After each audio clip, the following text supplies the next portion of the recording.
That's no moon. It's a space station. Star Wars was the ultimate celluloid gamble. I remember thinking it's really hard to keep a straight face doing this stuff. I mean, there's this giant guy in a dog suit walking around. It was ridiculous. We had no money to stay anywhere, and we got paid nothing. That became an unstoppable force. There were lines around the block. No one thought it would do what it did, but what happened changed everything. From the opening scroll... And suddenly the film starts, and every kid in the audience started screaming. I had never seen anything in a movie, anything like that. To the story behind the smoothest line in the galaxy. I love you. I love you too. That was the line that was written. So I suggested that we change the line. I know. And like a pimp, he just says, I know. Star Wars transformed a generation. My whole career may be built on, talking about the Death Star. I was going to marry Luke Skywalker.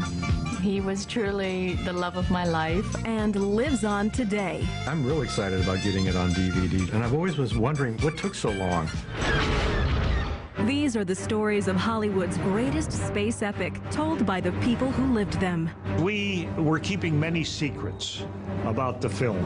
Obi-Wan never told you what happened to your father. Irvin Kershner brought me aside and said, here's what the real story is. When Star Wars ruled the world. In a world where only lightsabers sold and the dark side was a crime.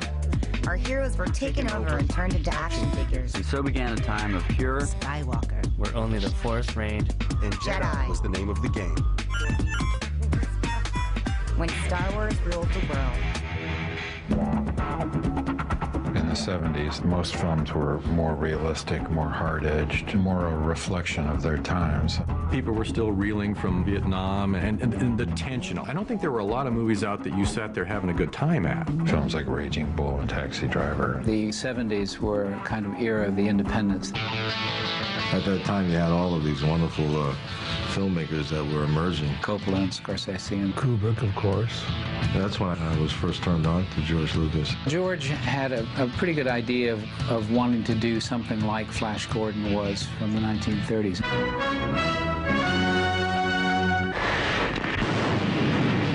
He's a brave man and will be royally rewarded. So started from scratch on the idea of a science fiction space opera-like story, and that became Star Wars. No! No! Well, I knew George Lucas from American Graffiti. I was working part-time as a carpenter at Goldwyn Studio. One morning early, George Lucas walked in with Richard Dreyfuss for the first interview for Star Wars. Several weeks later, I was asked if I would help George and his casting director read other actors who were auditioning for the part. You like it? That's impossible. What's going on? Empire must have gotten here first. The planet's been totally blown away. We have to find the rebels. What we're carrying belongs to them. All right. You've got a ship. But where do we go from here? It was clear that he was really good for the Han Solo part, so he became the first choice. I was fortunate enough to get the part. A friend of mine said, have you gone out for that new George Lucas movie? It's supposed to be like Flash Gordon. I'll never forget reading the screenplay for the first time and thinking, oh my gosh, because it was called The Adventures of Luke Skywalker, is taken from the Journal of the Whills, saga #1, The Star Wars. I went in and did a video screen test. George seemed uncomfortable with me peppering him with questions. I certainly didn't have the sense when I left where, wow, I really nailed that. They read anybody that was my age and living that was in California, if not in New York. When little R2 has been safely delivered to my forces, you'll receive your reward. So I went in and read. Carrie Fisher ended up being the ideal one, even though on the surface she wasn't necessarily as classically Hollywood pretty as some of the others. I got the job of this movie with the caveat that I lose 10 pounds. And I went to a fat farm. It was a nightmare. I was terrified they were going to look at me and say, bring in Jodie Foster and get that fat girl out of here. She had the right kind of personality. She was feisty and she was witty, and it just worked for the character. I think what happened was that they picked a trio. They picked a princess, a pirate, and a farm boy. They weren't similar, but they were similar in strength.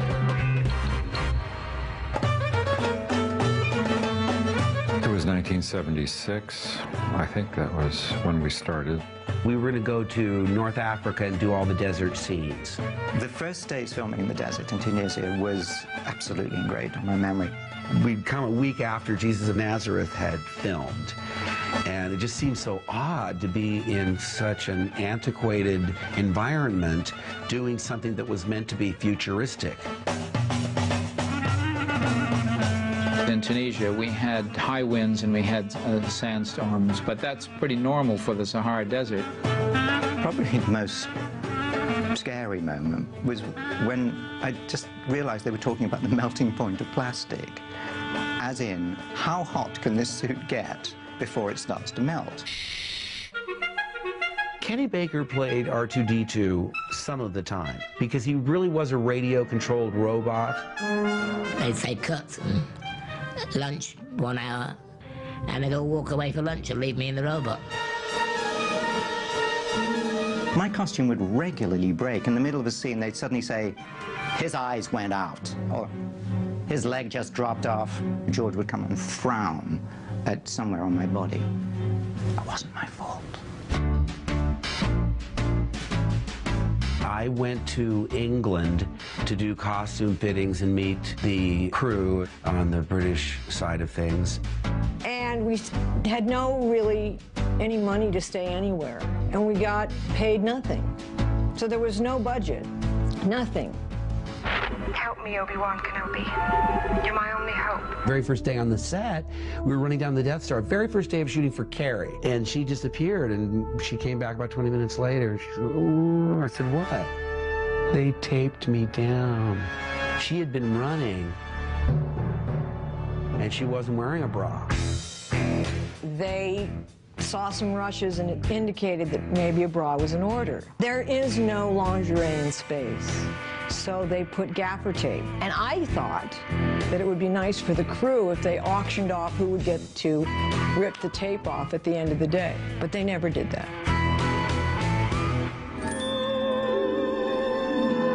There was a general atmosphere on the set that we were making a complete turkey. Well, it was clear what the English crew were thinking. They would stand around all day long shaking their heads and sighing. The shooting crew in London was not particularly enamored with the project. I mean, there's this giant guy in a dog suit walking around. It was ridiculous.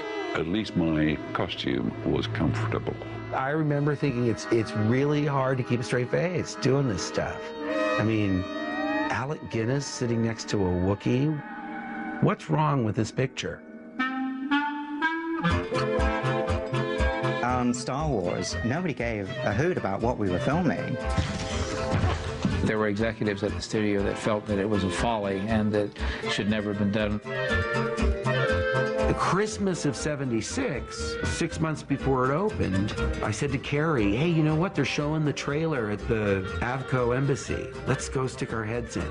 20th Century Fox and George Lucas bring you an adventure unlike anything on your planet. And all I know is at the end of the trailer, it says, 1 billion years in the making, Star Wars. And it's coming to your galaxy this summer. And there's a big explosion. And some wise guy in the back goes, yeah, and it's coming to late night TV about 2 months after that. Coming up, Star Wars opens with a bang. Suddenly the film starts, and every kid in the audience started screaming. I've never seen anything in a movie, anything like that. And later, stone cold love. So I suggested that we change the line. I love you. I know. And And like a pimp, he just says, I know. Next on When Star Wars Ruled the World. When Star Wars Ruled the World. The day it was released was a Wednesday, May 25th. My aunt decided to take a whole bunch of us out to the movies to see this new thing, Star Wars. I brought my kid, he was about 12 years old, and suddenly the film starts, and every kid in the audience started screaming. All of a sudden, you just get this explosion of music. And you see the credits crawling up the screen.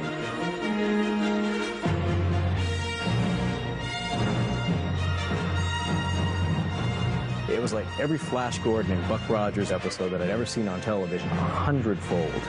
Luke Skywalker, Han Solo, and Princess Leia trying to wrest the galaxy from the forces of evil. I remember, sitting in the first scene, and this giant spaceship comes in, flies over the audience. I had never seen anything in a movie, anything like that. The biggest shock to me was the score. John Williams' music, it's something that stays with you forever. I had conversations with George that the music shouldn't be futuristic. The music should be emotional and heroic and even imperial in some cases.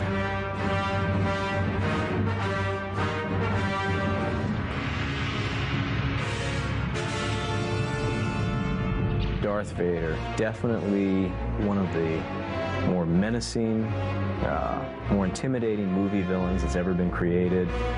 The creation of that costume and so on is so unique and so powerful. You have to credit to the voice of James Earl Jones, who has such a commanding voice. Where are those transmissions you intercepted? What have you done with those plans? And you also have to give it up for the breathing,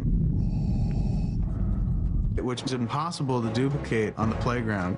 So you couldn't be like, Luke, I'm coming for you. I find your lack of faith disturbing. Enough of this. Vader, release him. As you wish.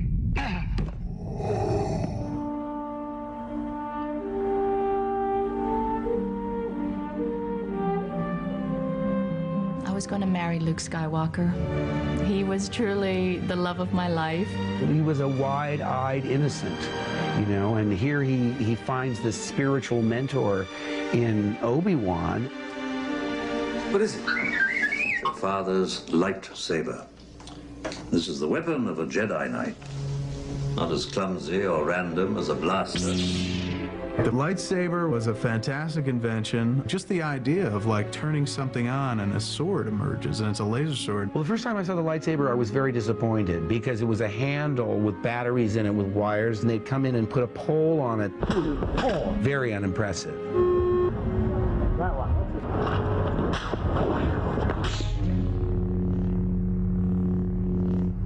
Remember, a Jedi can feel the Force flowing through him. Well, the concept of the Force is religion's greatest hits. I thought the Force was very mysterious. It was a kind of a magical, mystical type of a power that you could summon up and use to control things. Let me see your identification. You don't need to see his identification. We don't need to see his identification. But yeah, I tried using it on my parents when I wanted some sweets, but it never worked. The Force can have a strong influence on the weak-minded. Do you really think we're going to find a pilot here that'll take us to Alderaan? Han Solo. I'm captain of the Millennium Falcon.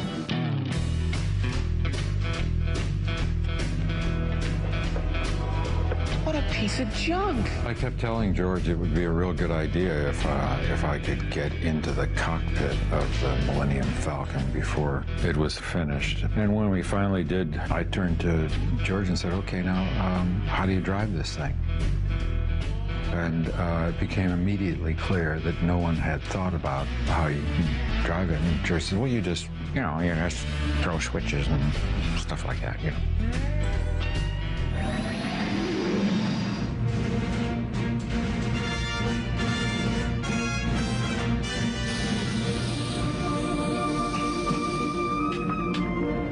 A little short for a stormtrooper.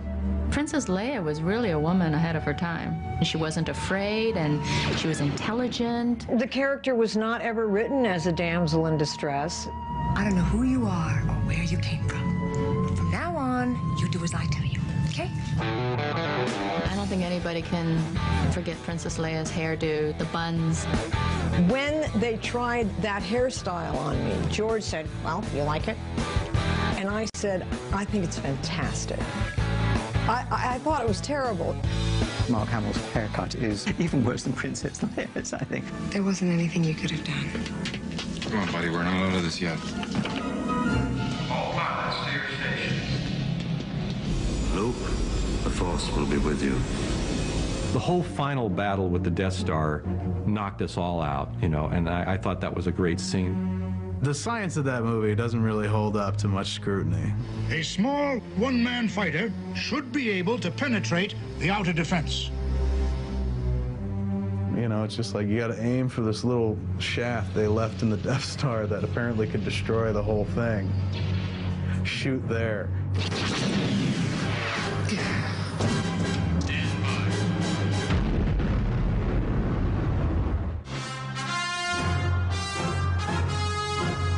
Han gets a medal.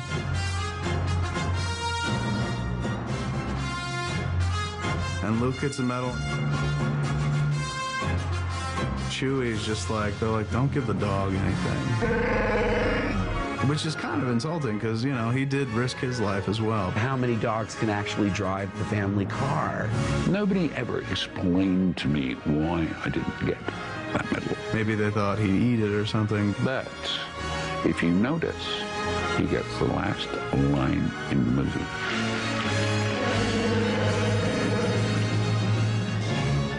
After I came out of that movie theater, it was incredible. I wanted to be Luke Skywalker. I wanted to fly an X-Wing. I wanted to have a lightsaber and battle Darth Vader. I was hooked. Then I went home that evening and told my mum about the movie, and you know, it took me sort of 2 hours to tell her the story because there was so much. My head was full of it, and so it had a huge impact on me.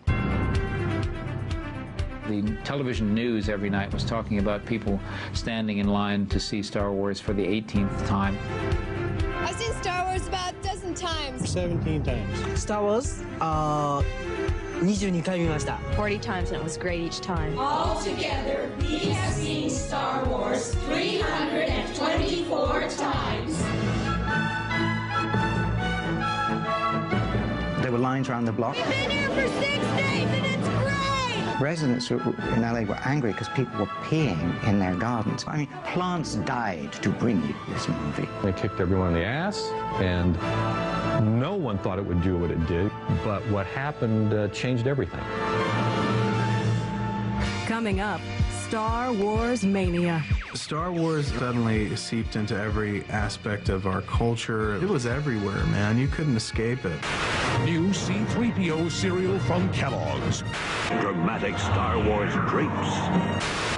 Look, it's the princess. There was no way to assimilate it. It made the character Princess Leia famous, and I looked like her. My anonymity was gone, like that. And later, bondage and discipline. We were really shocked to see Carrie's slave outfit. Because it was really sexy. Because it was a metal bathing suit, it didn't adhere to the skin when you laid down. So if there was anyone back here, he could see all the way to Florida. It didn't do a lot for 3PO, but as we know, he's not really into that kind of thing. Next on When Star Wars Ruled the World. When Star Wars Ruled the World.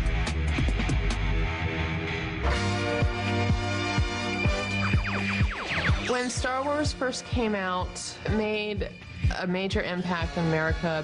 Star Wars was the highest grossing film of all time. Star Wars suddenly seeped into every aspect of our culture. It was everywhere, man. You couldn't escape it. New C-3PO cereal from Kellogg's. Dramatic Star Wars drapes. Look, Skywalker, go along with this or I'll cut you in half. Look, it's the princess. Hey, it's Luke Skywalker. And the princess. Gee! It's Kenner's new Star Wars action figures, each sold separately. I got you now, Ben Kenobi. I had every action figure that was ever made. Instead of going out and playing football anymore, it was sitting inside playing with the action figures. Han Solo's figure looked nothing like Han Solo. I thought it was purposefully done in case they decided to replace me. Actually, that action figure is in much better shape than I am. You only knew it was Luke because A had a lightsaber that came out of his hand.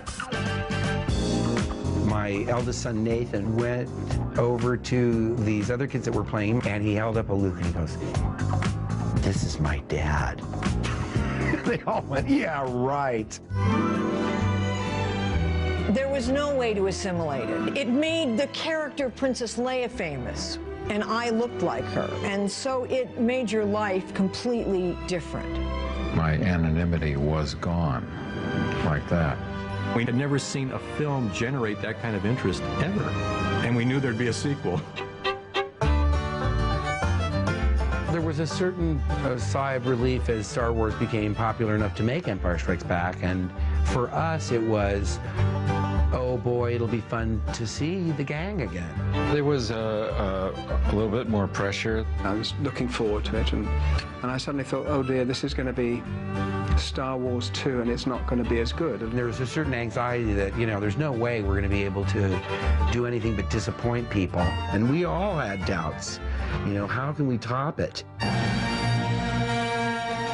I saw The Empire Strikes Back on opening day. May 22nd, 1980. I waited in line for that. I wanted to be the first one to see it.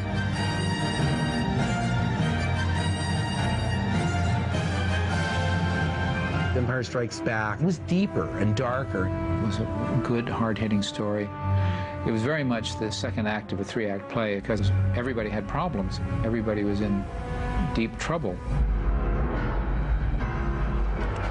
One of the best sequences in that movie is the first appearance of the AT-ATs, also known as the Snow Walkers. There's that quiet, you know, and suddenly in the distance you see these things that look like elephants, big metal elephants. I remember shooting footage of an elephant, Margie the elephant, just to get footage to study as how legs moved, a sense of weight. And the walkers and all that was challenging. We did all kinds of tricks. If there's bad animation in the walkers, if a pop happened, we put a laser hitting it instead of reshooting it.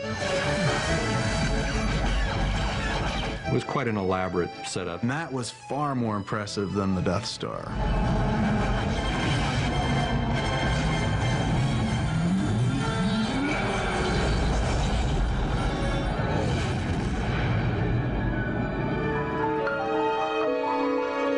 All I gotta do is find this Yoda, if he even exists.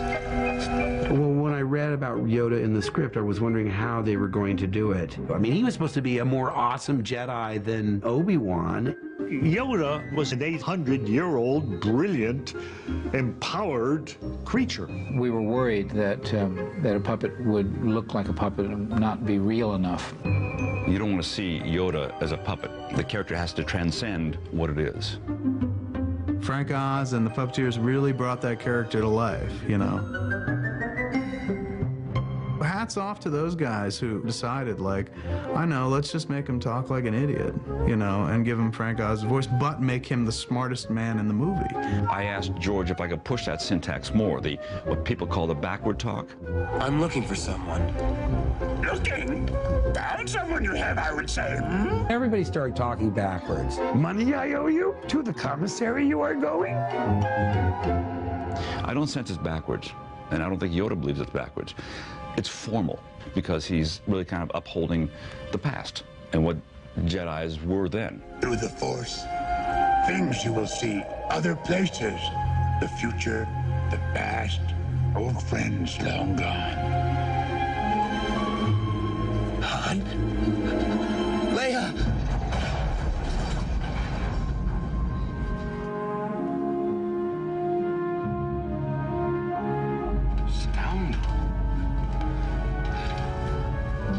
The sound of that. Stop that. Stop what? That whole movie, it just builds up to it. And you're just, come on, just kiss her, just kiss her. And he's looking at her, wondering, would I like to go to bed with her? Because if he isn't thinking that, he's not Han Solo. I happen to like nice men. Nice man. Very like. That was the equivalent of watching porn when I was a child. And then, you know, C-3PO showed up and totally blocked the whole affair. But, Sir, I've isolated the reverse power flux coupling. Because if there is one area that 3PO is slightly deficient in, it is in the bedroom. Thank you. Thank you very much. Oh, you're perfectly welcome, sir. Lando system? Lando's not a system, he's a man. He's just a guy in space doing his thing. Hello, what have we here? I like the fact that he looks at Princess Leia and says, ooh, I think I'd like a little bit of that. people don't give credit to Lando Calrissian for playing all the angles.